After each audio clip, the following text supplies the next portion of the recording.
folks, the southern border is out of control. There really is no border policy. We're letting people pour over the border that are not being vetted, and these people are bringing drugs and crime to our country. And I'd even say they don't even like our country. They have no desire to assimilate into our country and be productive citizens of the United States. Debate over a Senate resolution allowing the governor to help aid Texas at their border, and the usual finger pointing over who's to blame for the immigration and border problems. Good evening and welcome to Lawmakers on day 19 of the Georgia legislative session. I'm Donna Lowry in Atlanta. More on the Senate resolution on the border in a moment. Georgia currently has more than 11,000 children in foster care. A Senate committee on foster care and adoption has spent months looking into how to improve the system and get more children into permanent homes. Two members of that committee join us, including a senator who is in the process of adopting a child. Also, there's a waiting list for services to help people with developmental and intellectual disabilities. We'll hear from two senators who are passionate about finding solutions to help cut through the barriers that keep people from getting the services they need. But first, we get a roundup of the day at the Capitol from our Capitol correspondent, Sarah Callis. Hi, Donna. Lawmakers debated border security and COVID vaccines under the Gold Dome today. In the Senate, a Republican-penned resolution allowing Governor Kemp to allocate resources to help the state of Texas secure the border. We need to support any action that our Governor Brian Kemp takes as well. He was down at Eagle Pass, Texas a week ago yesterday and today, helping alongside of 15 other governors around the nation to support Governor Abbott's efforts to support controlling the illegals crossing the borders into this nation. The Senate Majority Leader blamed the issue on inaction by the federal government, specifically on President Biden. From what I see, what's going on in Washington, D.C., our Congress is broken. In fact, if you look up the word impotent, it says unable to take effective action. And I believe that describes our U.S. Congress and what's going on in our White House almost to a T. They're unable to take effective action on many, many measures. Before he even began to speak, Democrats proposed an amendment that placed blame for the issues at the border on Republican policy. I do not believe we need to add any more language to this bill. I think we simply need to enforce the laws that are already on the books. The President of the United States has the authority to do so without any action of us and without any action of the Congress. Democrats still made their case for the change. When Republicans ever decide, as they have not been able to do over the past 2 decades, that they are ready for a solution on the border, which necessarily involves congressional action, I would argue that congressional Democrats and the White House are ready to deal. And until that time, this particular resolution is not worth the paper it is written Senator, on. I don't mean to interrupt you, but we're going to stand in recess for a second. We got an issue right here. But an emergency on the Senate floor cut the debate short. Senator Gail Davenport, suffering from an unknown medical issue, was transported to a nearby hospital. When the session resumed, so did the Democrats' criticism, specifically linking illegal immigration to the flood of fentanyl being smuggled into the country. 86% of those being caught with fentanyl at the border are U.S. citizens, not those who are seeking refuge in this great country. While the amendment failed to pass, the resolution did, 31-15. Meanwhile, in the House, members approved a bill that supporters say would help prevent vaccine discrimination in organ recipients. It would bar doctors from denying someone an organ donation based solely on COVID-19 vaccination status. Should that patient be solely prevented from getting the transplant, solely thrown off the list based upon vaccine status for this vaccine? I'd draw your attention to line 81 of the bill. And you see existing law. Existing law is you cannot be prevented from getting an organ transplant solely based upon disability, as defined by the Americans with Disability Act. That's existing law. House Bill 576 received heavy debate. Opponents said it undermines trust in vaccines and pointed out that doctors often decide who receives an organ based on the best chance of success. This bill undermines public trust in the COVID vaccine. Full stop. Whether explicitly or not, it gives oxygen to the idea that people should be skeptical of the demonstrated safety and efficacy of a vital health tool that here in the state of Georgia is still vastly underutilized. We do not have an unlimited stockpile of organs waiting for a body to be transplanted into. That's not how organ transplantation works. Instead, there are over 100,000 people waiting for an organ transplant. It passed 98 to 71. The House unanimously passed House Bill 1033, which would increase the penalties for attacking a utilities worker. The minimum prison time would increase to 3 years. Another bill cleared the House that would require audits for top-of-ballot races in Georgia, plus another state race chosen by leaders. That bill passed 164 to 3. Lawmakers will reach the halfway point of the session tomorrow on day 20. Governor Kemp is also expected to make an announcement about border security. That's all for my Capitol Report. Donna, back to you. All right, thanks to Sarah Callis for that report. Georgians with intellectual and developmental disabilities face tough long-term challenges with everything from employment to housing. We're going to spend some time on moves to help people live and work independently. Joining me is Democratic Senator Sally Harrell of Atlanta. She has served in the Senate since 2018, but also in the House from 1999 to 2005. Thanks for coming on the show. Thank you for having me. So let's start with how you were part of a Senate committee that examined the demand for Medicaid services for people with developmental disabilities, and it has expanded. Talk about that. Right, so when I was newly elected to the Senate, I started receiving phone calls from concerned parents. A number of these parents were elderly parents. They had cared for their own child in their own home, their own adult child with developmental disabilities in their own home for years, but they knew that they were aging and they wanted to make sure they had services in place for their child in case something happened to them. So they got on the waiting list for these Medicaid waivers that provide funds to have services in the community. This can be job supports or behavioral aids, whatever the child needs, the adult child needs. And they were languishing on this waiting list for sometimes 10 years, all this time fearful that they could die and their child would not be taken care of. I was familiar with this issue because there had been a waiting list way back 15 years before when I was in the House. I left for 14 years. I came back and the waiting list was 3 times as long. And I found that unacceptable. So at that point, I started working on this issue. We got more of these Medicaid waivers funded and more people off the waiting list, but we suddenly found that we had a waiting list of a waiting list because even though they got the Medicaid waiver, they couldn't get the services. And it turned out that there was a workforce issue and a wage issue. So at that point, I connected with a Republican senator who also was passionate about this issue, and we passed a study committee resolution. And we co-chaired that study committee together as a Democrat and Republican, taking it all across the state and really studying what the issue was. Yeah, so before we go any further, your co-chair, we want to hear from him because it was a bipartisan committee with Republican Senator John Albers, and I spoke to him today about the committee and another issue that we'll discuss a bit later.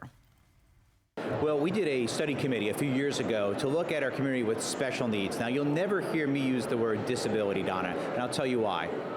The folks who have special needs don't have disabilities, we do. If we were to see the world through the lens of somebody with special needs, it would be a much better place. But this is an important part of our community, and we need to do more, right? We need to do more to help with wraparound services, working with the families in order to get the care that's needed, but also the integration into the workforce. Having that environment is just magical for everybody, both the people that are already there as well as those who want to be a part of society and want to help, and we hope that using this innovative committee will help us get there. Yeah, why go for a commission instead of of some other route? You know, because the commission's going to have the people who are passionate and knowledgeable about this issue.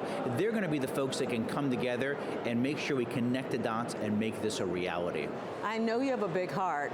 This is an area I think that also fills that heart for you. Is there a special reason for that?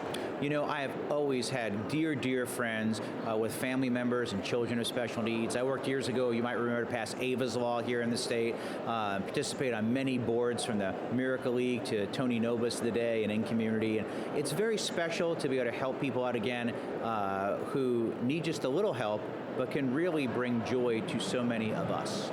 It's bipartisan, so you're feeling pretty good about this bill? I do feel really good about this bill, and I hope to have it on Governor Kemp's desk very shortly.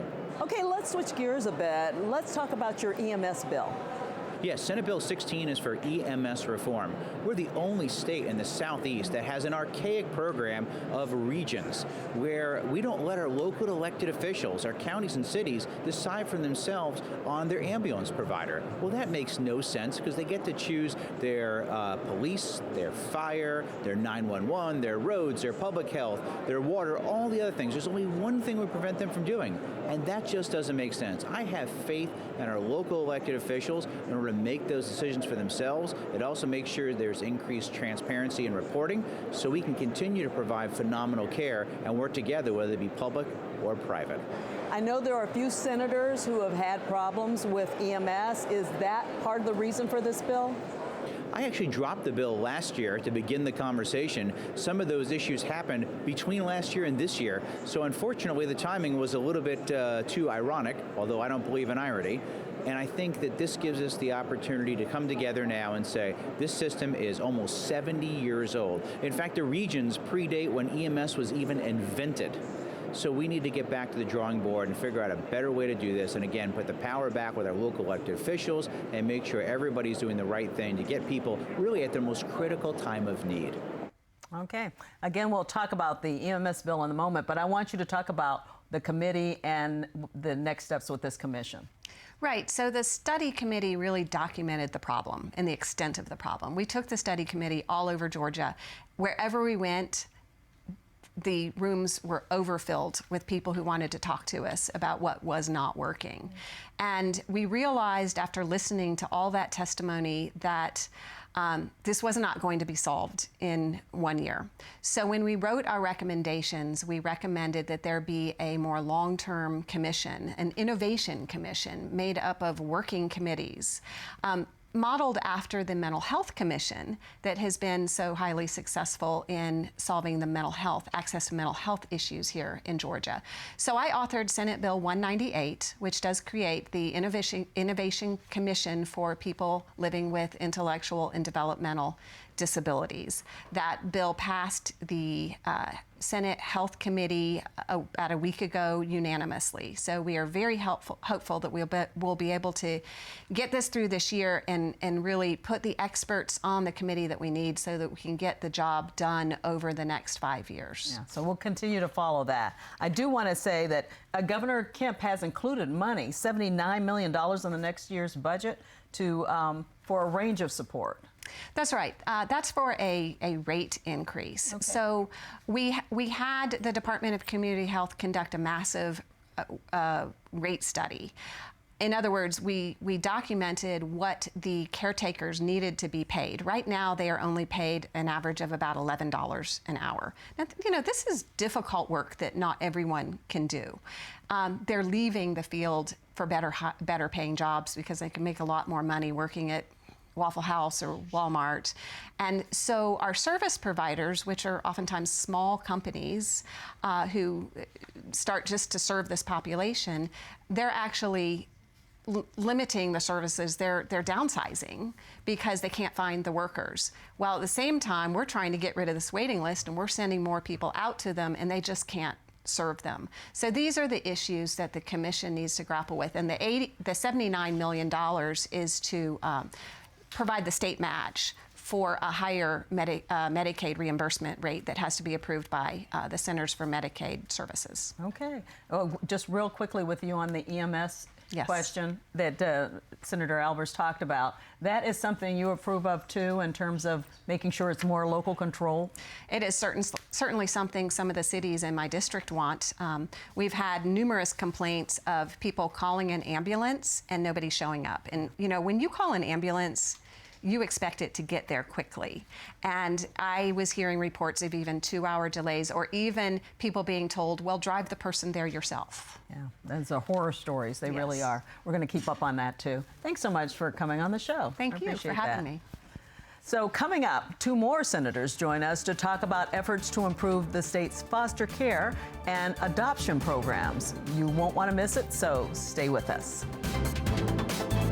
Lawmakers is made possible by Georgia Farm Bureau. With over 80 years of helping everyone understand the importance of agriculture in our state. After all, ag is Georgia's #1 industry. Food and fiber production represents over $74 billion in output of Georgia's strong economy. The Georgia Farm Bureau legislative team works to represent producers across Georgia at the state capitol during the session and year-round. Georgia Farm Bureau, the voice of Georgia farmers. People put their faith in PBS because they know that it is constantly delivering quality. It covers the whole of the United States.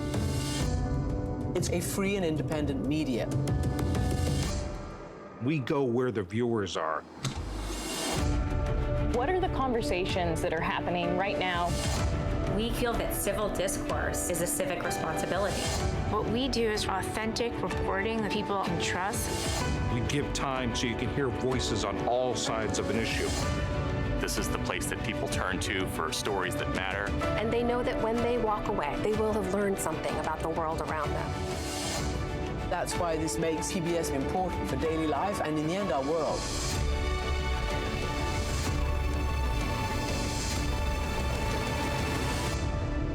Thank you for joining us.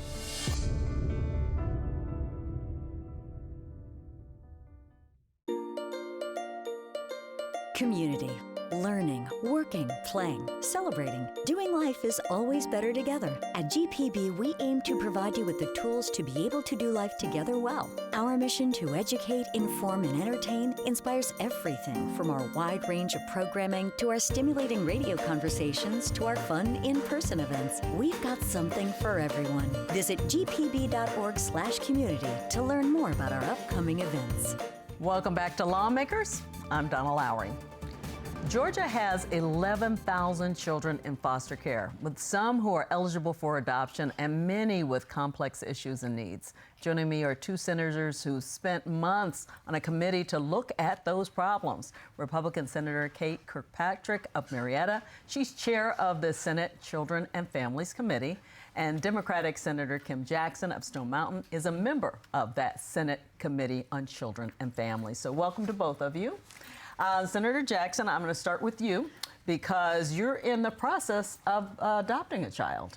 That's right, Donna. And actually, part of why we are in the process of adopting a child is from sitting on the Committee on Children and Families and going through an entire study committee where we learned about really the horrible outcomes that children who languish in foster care can have. And so my wife and I, when we had an opportunity to help prevent a child from being in foster care, we said that's the right thing to do. We wanted to protect him from what could be a lifetime of complications if he weren't in a loving home. And he's 2? He's 3. He just turned 3. He just turned 3. Wow, you're having fun. It's a lot of fun.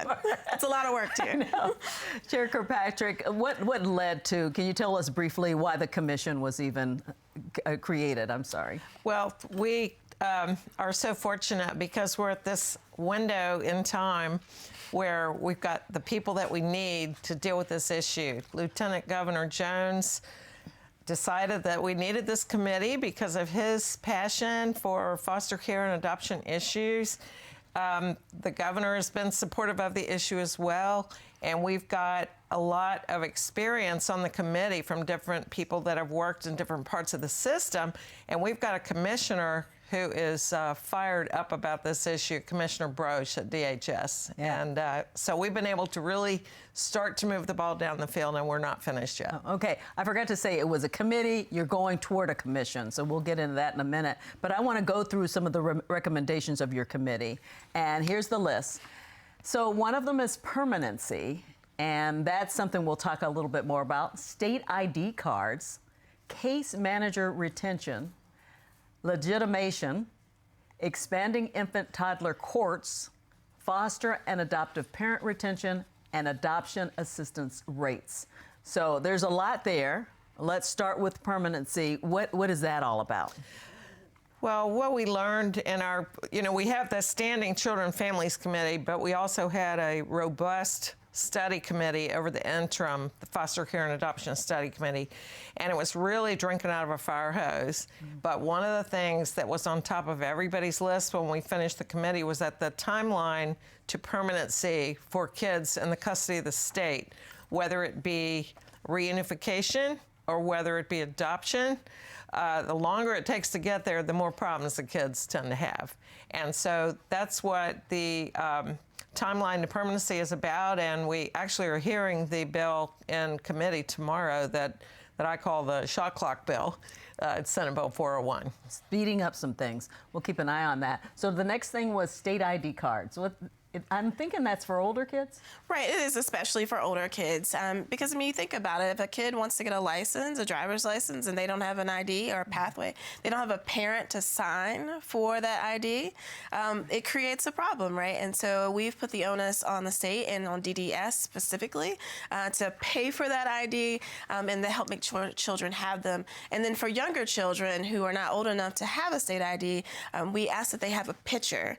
And this helps if a child runs away or, God forbid, but if they were abducted, we need to have a current picture of that child. It's something that, we take all the time with our phones for kids that are in our own possession, but for foster kids that can be missing. And so we've assured that they will have both a picture if they're too young for an ID or an ID if they're old enough. Things you just don't really think about. We kind of take for granted. So the next area is case manager retention.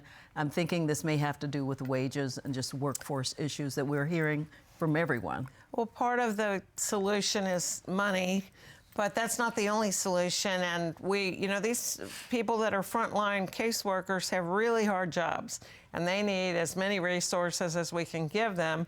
One of the tools that we are giving them is something called a closed-loop referral tracking system that will help them connect their job with all the nonprofits and different organizations that can help them, and then the results are tracked along the way. So it's not all just money, but we do need to work on the salary issue and training and some other things that can help our frontline workers. Okay, before we're not going to get into legitimation right now, but I want to talk about something that we heard a lot about last year, and the commissioner of DFACS, Candace Brose, she actually talked about it, and that's hoteling.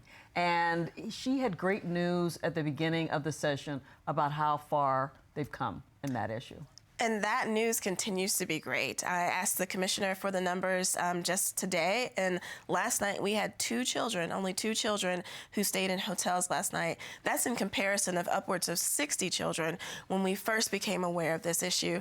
And so in many thanks, it's to people like you and the press who helped to highlight the issue, and to our committee and so many people who really came together and said, this is not okay. And when we pulled all our resources together and really created a network where service providers were more connected to DFACS, we were able to bring that number down. And there are many nights where there are no children in hotels, and that is all a credit to a collaborative effort that went forward to say we are not going to put our kids in hotels anymore. It's great news. Yeah, thanks to everybody involved for shining a light on that.